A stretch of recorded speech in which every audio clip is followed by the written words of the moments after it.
Hello class 12 students, आप सभी के फाइनल एग्जाम हो गए हैं या फिर एक आध एग्जाम बचा हुआ है। अब आफ्टर एग्जाम आपको क्या करना है भाई? आपको सीयूईटी एग्जाम की प्रिपरेशन करनी है। जैसा कि आप सबको पता है, अब अगर आप किसी यूनिवर्सिटीज वगैरह में एडमिशन लेते हैं सेंट्रल यूनिवर्सिटी में, तो आपको परसेंटेज बेसिस पे नया एडमिशन मिलके इस टेस्ट के बेस पे आपको एडमिशन मिलेगा।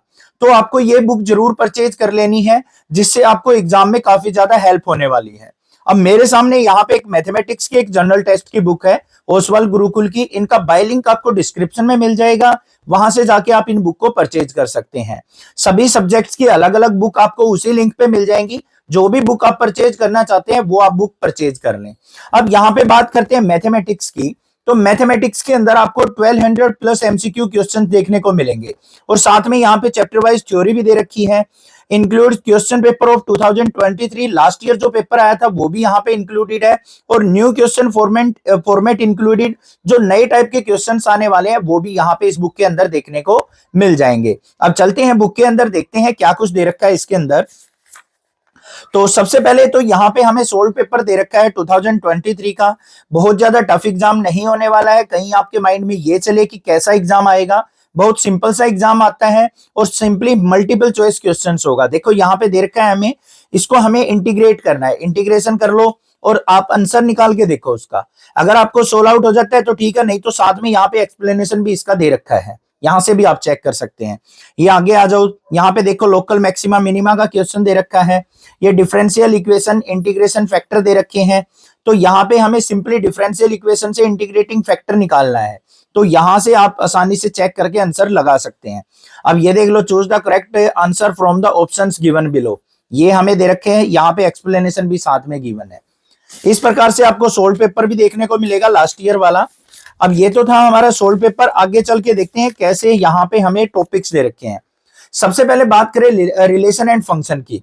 तो रिलेशन एंड फंक्शन के अंदर जो बेसिक बेसिक से पॉइंट है ना, वो सारे के सारे निकाल के यहाँ पे दे रखे हैं। रिफ्लेक्सिव रिलेशन क्या होता है, सिमेट्रिक क्या होता है, ट्रांजिटिव क्या होता है, इक्विवेलेंस रिलेशन क्या होता है। और भी यहाँ पे 1-to-1 injective, 1-to-1 surjective function, 1-1 onto function, composite function, inverse of a function क्या होता है, वो सारी चीजें देके आपके पास आ जाते हैं फिर मल्टीपल चॉइस क्वेश्चंस, जो कि आपको प्रैक्टिस करनी है। अब आपको सिलेबस का तो पता है, बेसिक कंसेप्ट भी क्लियर है। अब आपको बस चाहिए क्वेश्चंस जो कि आपकी प्रैक्टिस करवा सके। तो ये बुक आपको बेस्ट रहेगी, जिससे आप आसानी से अपनी सीयूईटी एग्जाम की प्रिपरेशन कर सकते हैं। ये देख लो, यहाँ पे देख के मल्टीपल चॉइस क्वेश्चंस हमें, let R be a relation on the set N of a natural number defined by NRM, if N divides M then R is. तो हमें बताना है कि आर जो होगा वो क्या होगा, रिफ्लेक्सिव सिमेट्रिक होगा, ट्रांजिटिव सिमेट्रिक होगा, इक्विवेलेंस होगा, या फिर रिफ्लेक्सिव ट्रांजिटिव होगा, नॉट सिमेट्रिक होगा। अब इसका यहाँ पे एक्सप्लेनेशन भी आपको साथ में दे रखा है। तो अब आपको पता होना चाहिए कि डिवाइड करने पे, मल्टीप्लाई करने पे क्या रिलेशन शो होते हैं, तो उस बेसिस पे आप आंसर यहाँ पे टिक कर सकते हैं। ऐसे ही आगे दे रखा है, if the set A contain 7 elements, set B contain 10 elements, then number of 1-1 function from A to B. अगर ए से बी 1-1 फंक्शन होगा तो नंबर ऑफ एलिमेंट्स कितने होंगे। क्लियर है? ये रहा 10c1, क्योंकि बी के अंदर 10 है उससे, और ए के अंदर 7 एलिमेंट है, मल्टीप्लाई बाय 7 फैक्टोरियल। ये यहाँ पे एक्सप्लेनेशन भी दे रखा है। बड़ी अच्छी बुक लगी मुझे तो ये। और यहाँ पे देखो हर एक चैप्टर के अंदर काफी सारे क्वेश्चंस दे रखे हैं, साथ में मेंशन भी कर रखा है। ये एनसीईआरटी एग्जाम्पलर से क्वेश्चन है, ये एनसीईआरटी का क्वेश्चन है जो कि आपके सीयूईटी एग्जाम में आ सकता है। यहाँ पे देख लो, ये काफी सारे क्वेश्चन यहाँ पे आ गए आपके फर्स्ट चैप्टर से, ये कर लेंगे। उसके बाद चलते हैं अपने सेकंड चैप्टर के ऊपर, इनवर्स ट्राइगोनोमेट्रिक फंक्शन।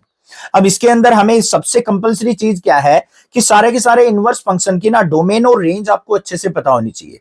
डोमेन और रेंज, और साथ में आपका ग्राफ, और ये फॉर्मूले अगर क्लियर है ना, तो इस चैप्टर से कोई भी क्वेश्चन, कैसा भी क्वेश्चन आ जाए, आप आसानी से उसको अटेम्प्ट कर लेंगे। ये देख लो, मेन से फॉर्मूले, बहुत ज्यादा फॉर्मूले नहीं है। क्लास 11th में ट्राइगोनोमेट्री में ज्यादा फॉर्मूले थे, अब यहाँ पे क्लास 12th में इनवर्स ट्राइगोनोमेट्री में कोई ज्यादा क्वेश्चन, ज्यादा फॉर्मूले नहीं है। तो इन्हीं बेस पे आपको बस सिंपली आंसर देना है। मोस्टली जो क्वेश्चंस मिलेंगे ना, या तो फॉर्मूला बेस मिलेगा या फिर आपका डोमेन रेंज से रिलेटेड होगा। अब ऐसा मत सोचना कि जो आपका टेस्ट होगा सीयूईटी का, कि उसमें बड़े बड़े 5-5, 6-6 नंबर के क्वेश्चन आने वाले हैं, कि आपको पूरा पेज लग जाएगा सोल्व आउट करने में। जिसके कंसेप्ट जितने ज्यादा क्लियर है ना, वो उतना जल्दी इजिली अटेम्प्ट कर पाएगा क्वेश्चन को, और टाइम सेव आपको जल्दी से जल्दी करना है। जितना जल्दी आप क्वेश्चन अटेम्प्ट कर पाओगे ना, उतने ज्यादा चांसेस है कि आप अच्छा स्कोर कर पाओगे। तो आपको बेसिक कंसेप्ट्स में कहीं दिक्कत है तो आपको एक बार दोबारा से एनसीईआरटी का जो सिलेबस है 12th का मैथमेटिक्स का, वो आपको नेक्स्ट क्लासेस से दोबारा से रिवाइज कर लेना है थोड़ा सा, और साथ के साथ अपने चैप्टर से इन बुक से आपके मल्टीपल चॉइस क्वेश्चंस जो दे रखे हैं वो साथ के साथ प्रैक्टिस करते रहना है। यहाँ पे देखो क्या दे रखा है, cos of sine inverse 2/5 plus cos inverse x equal to 0। अब हमें पहले अंदर वाली टर्म को सोल्व आउट करना है, उसका जो रिजल्ट आएगा cos ऑफ करके फिर देखो यहाँ पे हमारे पास सॉल्यूशन आ जाएगा कि x की वैल्यू 2/5 आ गई। आगे चलते हैं, ये दे रखा है which of the following corresponding to the principal value of branch of tan inverse x। तो tan इनवर्स x की प्रिंसिपल वैल्यू कहां से कैलकुलेट करती है, -π/2 से π/2। तो ये सिंपल सा आंसर है, बस देखते ही पता चल जाएगा आपको। आगे चलते हैं, ये एक्सप्लेन है, domain of sine inverse 2x पूछ रखी है, साइन इनवर्स x की क्या होती है -1 से 1, 2x पूछ लिया तो यहाँ पे 2 राइट साइड जाएगा तो -1/2 से 1/2 हो जाएगी। नेक्स्ट चलते हैं, प्रिंसिपल वैल्यू ऑफ इसकी पूछ रखी है, इक्वल टू y मान के कर लेंगे, 2.1 का सिंपल सा क्वेश्चन दे रखा है। Domain of y equal to cos inverse x² - 4 दे रखी है। तो मैंने बताया था कि डोमेन और रेंज से ही हमारा इंपॉर्टेंट क्वेश्चन बनता है इस चैप्टर से, और आपके सीयूईटी एग्जाम में भी आपका डोमेन रेंज से ही क्वेश्चन देखने को मिलेगा, बेशक से चेक कर लेना। यहाँ पे दे रखा है प्रिंसिपल वैल्यू, मैं मोटा मोटा आपको क्वेश्चंस दिखा रहा हूँ इस बुक के, बाकी इसकी हार्ड बुक खरीद के आप इसकी प्रैक्टिस करेंगे तभी अच्छा रहेगा।